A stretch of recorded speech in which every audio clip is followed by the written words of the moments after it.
ये पिछले वर्ष पुलिस लगातार प्रयास की है कि अपराध में कमी आए। अपराध में कमी आई भी है। आपने प्रेस ब्रीफिंग सुना होगा पटना पुलिस का भी और राज्य पुलिस का भी। पटना में भी हत्या में 25% की कमी आई है। डकैती, लूट सभी शीर्ष में पटना जिला में कमी आई है। राज्य स्तर पर भी हर शीर्ष में अपराध में कमी आई है।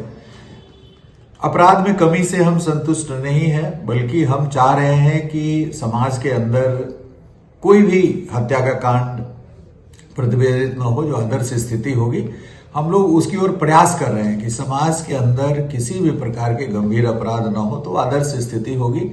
और धीरे धीरे आप बिहार के अपराध मानचित्र पर यदि नजर डालेंगे, दृष्टिपात करेंगे, तो आपको दिखेगा कि पिछले 20 वर्षों में लगातार हर शीर्ष में जो पारंपरिक अपराध शीर्ष है उनमें कमी आई है। नक्सल परिदृश्य पूरी तरीके से उन्मूलित हो चुका है। आपने अभी देखा कि पिछले सप्ताह 2 इंसास राइफल और 4 SLR और अन्य करीब 500 राउंड से अधिक गोलियों के साथ 3 नक्सली सरेंडर किए। एक जोनल कमांडर थे, एक सब जोनल कमांडर थे और एक सक्रिय सदस्य थे। भीम बांध और खड़गपुर हिल्स पर वैसे इन्होंने कोई 3-4 वर्षों में कोई अपराध, हिंसक अपराध नहीं किया है, लेकिन दस्ता के पास शस्त्र था, तो हम लोगों ने शस्त्र के साथ आधा दर्जन से अधिक अत्याधुनिक शस्त्रों के साथ उनका आत्मसमर्पण कराया है। मैं स्वयं गया था खड़गपुर जाकर के उनका आत्मसमर्पण कराया। उनको और उनके परिवार को पुनर्वासित करने के लिए सरकार की जो योजना है उसके तहत उन्हें सभी सुविधाएं उपलब्ध कराई जा रही हैं। उनको रोजगार से जोड़ा जा रहा है।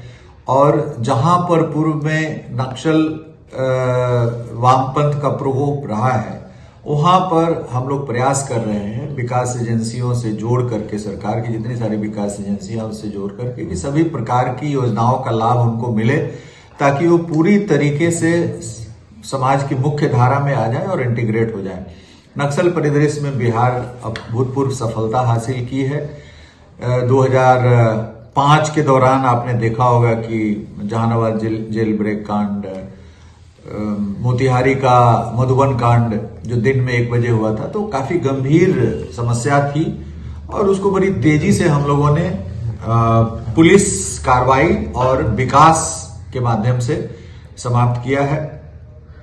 अपराध में भी काफी कमी आई है। अभी हमारा चैलेंज है जो ड्रग्स का प्रकोप बढ़ रहा है, उस पर हम लोग तेजी से कार्रवाई कर रहे हैं। साइबर अपराध में प्रतिदिन कोई ना कोई गैंग जो काफी व्यापक रूप से साइबर क्राइम कर रहा है, उसका उद्भेदन हो रहा है।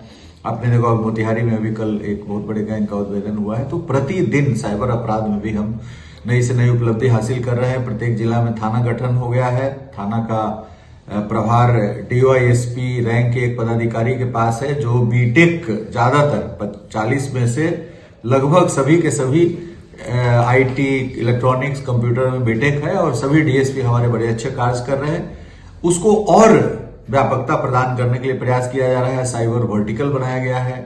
तो साइबर नारकोटिक्स में भी एक अलग वर्टिकल बनाया गया है, उसमें SP की पोस्टिंग की गई है।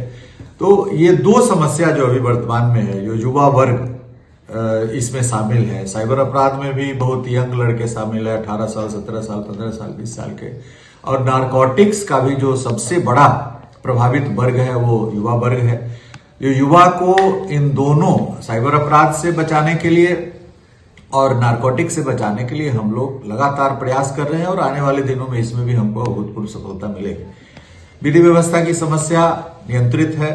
किसी भी प्रकार का कोई कम्युनल इंसिडेंट विगत वर्ष नहीं हुआ जो उल्लेखनीय हम समझें।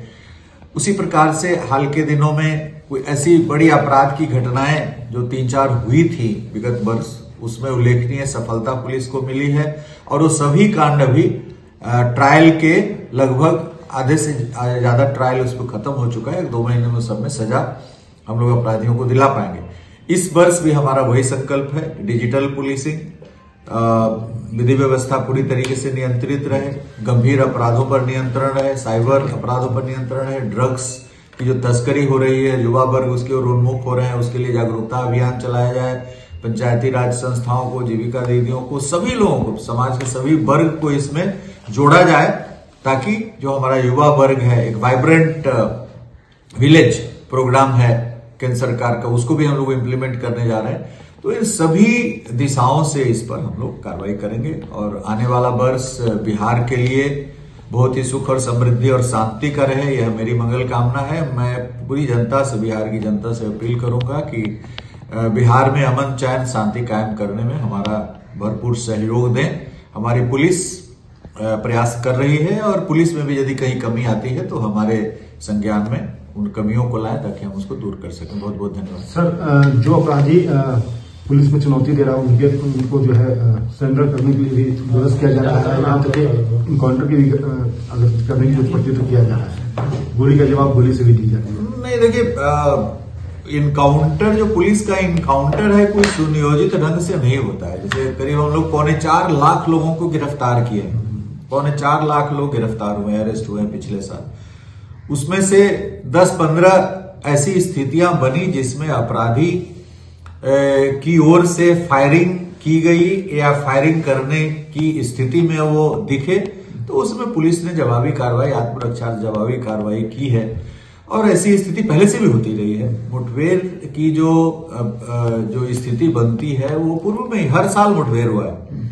अब यदि 2005, 6, 7, 8 किसी भी वर्ष में मुठभेड़ की संख्या शून्य नहीं रही, और इस पिछले वर्ष की भी जो मुठभेड़ की संख्या वो ऐसा नहीं कि कोई अप्रत्याशित कोई ऐसा हो रहा है। तो जो मुठभेड़ की स्थिति बनती है तो पुलिस आत्मरक्षार्थ फायरिंग करते हैं। आपने देखा होगा कि होली के दौरान मुंगेर में, अररिया में 2 हमारे एएसआई मारे गए। अपराधी इनके ये रिएक्ट करते उसके पहले ही इन पर गोली चला दिया और दोनों की मृत्यु हो गई, 2 हमारे पुलिस पर होली के दिन। तो यदि हम अपराधी उद्यत है गोली चलाने के लिए, हम नहीं गोली चलाएंगे तो फिर हमारे पुलिसकर्मी मारे जाते हैं। इसलिए आत्मरक्षार्थ फायर करने का प्रावधान कानून में है। तो ये कानून सम्मत तरीके से मिनिमम फोर्स यूज करके हम अपराधी की गिरफ्तारी सुनिश्चित करते हैं। और ये कानून के अंतर्गत ये प्रावधानित किया गया है कि किसी भी अपराधी को गिरफ्तार करने के लिए आप न्यूनतम बल का प्रयोग करिए। तो न्यूनतम बल, जैसे हम अपराधी फायर कर रहा है, अपराधी जिस प्रकार से पुलिस पर हमला करने के लिए उद्यत होता है, तो आत्मरक्षार्थ हम फायर करते हैं। कभी कभी हमारे पुलिसकर्मी भी घायल होते हैं, कभी कभी अपराधी घायल होते हैं, कभी अपराधियों की मृत्यु भी होती है। अभी एक बहुत ही पुराने नक्सली थे बेगूसराय के, दयानंद मालाका, काफी पुराने नक्सली थे, बाद में अपराध में भी सम्मिलित थे, तो मुठभेड़ में उनकी मृत्यु हुई है। तो अपराध की जो